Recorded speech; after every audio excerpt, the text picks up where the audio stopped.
Welcome back.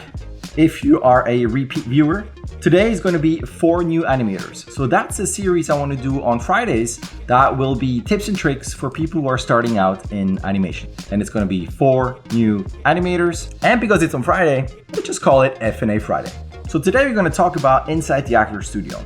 It's a show where they interview actors and directors and singers and all kinds of famous people and successful people in the Hollywood industry. And at the end of the show, they have a Q&A with their students. And the guest for this show is Don Cheadle. And a student asks him for a piece of advice regarding acting.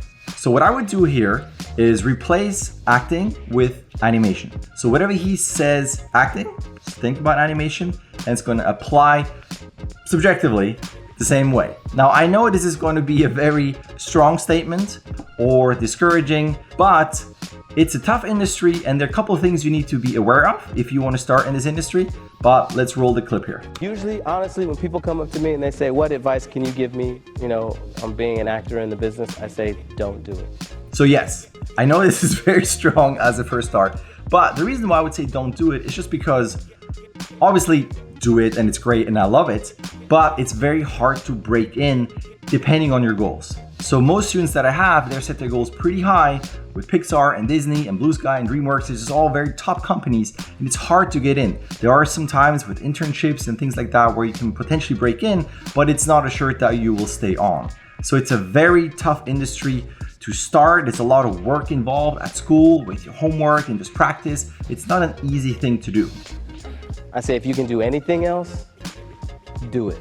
Yes. To me, the advice is that while you're trying to do it, just have a backup plan. So know that if you don't make it or don't make it for now, you have a plan B. You have something else you can work on to pay your bills or whatever your situation is, unless you're in a position where someone pays for you for everything and you can just go on and learn. That's also very valid. But keep that in mind that there needs to be a fallback plan just in case it doesn't work. And it's going to take some time to break in there unless you're one of the lucky few who gets in right off school. And if you can be dissuaded by me telling you that, then you shouldn't be doing this anyway. And that's the thing. If you feel like, oh, I'm not going to do it, then that's already a sign that maybe you are not quite ready yet. And to me, everything that I'm saying here is with the end of yet. You might not make it just yet. Your reel might not be ready. You might not get interviews yet. You have to continue. You have to practice. There's constant work involved. And after, a certain amount of time, it is going to happen. That certain amount of time might be days after graduation. It might be weeks. And a friend of mine, it took years. And he practiced and practiced. He took classes. He took my workshops. He took all kinds of material that would help him. And then suddenly I saw that switch where he got really, really, really good. But this was after years of practice. And now he works at Disney. So it is possible. Just have a long-term plan, have patience, and just keep working at it. So if you really want to go after it, know that the chances of you making it are very, very poor. Yes, if you are gunning for top companies where everybody wants to go to and the competition is really, really fierce, just keep that in mind. That being said, obviously it can be done. And many people have done it. Yes, people make it, and there are a lot of people that make it, and it's still a great job, and I love it. If you have the drive and you have the motivation to do it, go for it. It's great. I love it. Then again, I was very lucky. I worked hard, but I was still very fortunate in my timing that I got into the company that I'm at now, and I've been there for 15 years. I worked on the movies that I love. So I'm speaking from a very specific, subjective point of view. And you don't have to be good to do it, unfortunately, and we see that too. Every now and then you will see someone that might get a job where you think, really? This reel wasn't that strong? But the thing is, you're not in their shoes. You don't know what that situation is. You don't know what else that person showed or talked about in the interview or whatever the circumstances are. So my thing about that is that have a plan, have a 5-year plan or a 10-year plan. So a very specific 5-year plan, kind of a broader 10-year plan, and look at what your goals are. Where do you want to work? What do you have to do to get there? But once you're there, Look at what can you do to advance within that company and expand your skill set and just have your own goals and your journey. Because if you look left and right, there's always going to be someone that's going to be better than you, faster than you, better looking than you, like all that stuff, but make more money. And if you start looking around and comparing yourself, you're just going to be depressed. There's always going to be someone that you envy or something that, that's going to put you down, you feel unhappy about, and it's not worth it. It's a great job to have compared to what's going on in the world, what other jobs are. It's definitely a spoiled job. So always look at the big picture and what your plan is and what you want to achieve and what your goals are. But I think you have to be tenacious, and you just have to have a never say die attitude. Yes, you have to be tenacious for sure. And that's, again, you have to work. It's a lot of practice. It's a lot of, submission of reels that you might not get the job constantly, but then suddenly it clicks and it works. And I've seen it. I've seen students who are not that good, and then suddenly from one week to the next, it clicks and then they're fantastic. Then they graduate, get a job, and it's all great. So stick with it. It's a long process. It's a difficult process, but it's a lot of work up front. It's definitely worth it once you're in it, but just be aware that it's a lot of work, which is all the way back. Have a plan B and be really sure that that's what you want to do. And with all of the technology that's out now, you can make a movie for $2,000. You can make a movie. You know what I mean?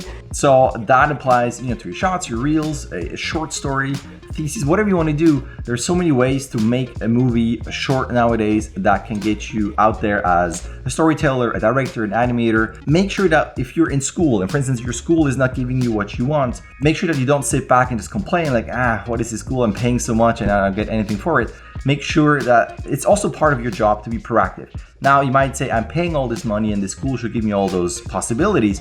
Sure, maybe, but at the same time, you don't want to bank on that. You want to make sure that you work for it, you're proactive, you find other ways, you find other material, and you constantly educate yourself as much as you can and just see the school as the next, as an additional tool. Now, you might say, sure, but that tool is very expensive. Of course, and depending on the situation, like for me as a foreigner, I had to go to school because I need a work visa to apply for a company. So for me, there were other reasons besides learning, and way back then there weren't all those workshops and online schools, so I had other reasons to join a school. So for you, it might be different. You might not need a work visa, so it's very subjective. It's very situation specific and dependent, but you can have your shorts online, you can have your shots online, put them on Twitter, on Facebook, whatever your social network is, and then promote that. And if it's good, you're going to get responses. You can put yourself out there and package yourself in your best light that you see. There you go. You got full control. You got blogs. Everything is free. You can post that stuff. You can post your process. You can post your workflow. You can give people insight into how you work and advertise yourself. Because you go out there trying to give it up and hey, come on, like me, help me. Those people.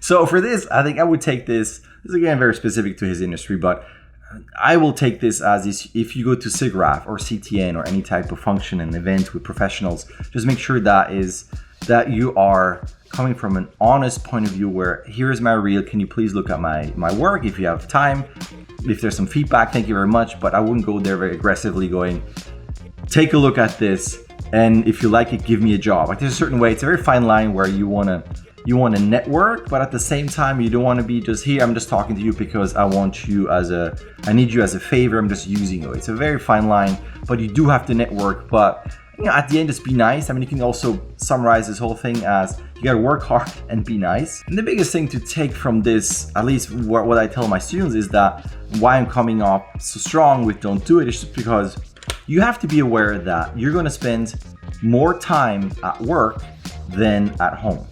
So you better pick a company and you better be, sure that this is what you want to do, where you're okay with spending 9 to 10 hours a day, Monday to Friday, potentially Saturday, and depending on the company, Sundays, working. Now, obviously, if you like your job, it's going to be a different type of work. You're going to like it, but you're going to spend more time there than at home. So be mindful about that. Talk to your partner, your wife, your husband, whoever you're with, that it's going to be a certain imbalance. And then as you progress and as you get better, you can, have better rapport maybe with your company, and you can not say take days off, but you can potentially be more choosy with overtime. I don't know, it's very specific to you, but it's something really to consider, that there's a lot of work involved, and you're gonna spend a lot of time at wherever you work, and it's gonna take away time from your loved ones, your family, and that can be a strain. Those are potentially the things you might not think about or underestimate. So there's a lot of stuff involved there with getting into the animation industry and staying in there, and the continuous work that is demanded of you. So it's not like, I just want to be an animator, let's just do it, it's going to be great. So there are pitfalls. I'm not saying everything's awesome. Once I got in, it was great and I still love it, but just be mindful that there are certain things that are going to be tough, and just be ready and prepared for that. Bit of a longer spiel here, but I want to come off with a strong message, and you got to be very aware of those pitfalls. And if you're starting out, consider that. And if that's all okay, keep going.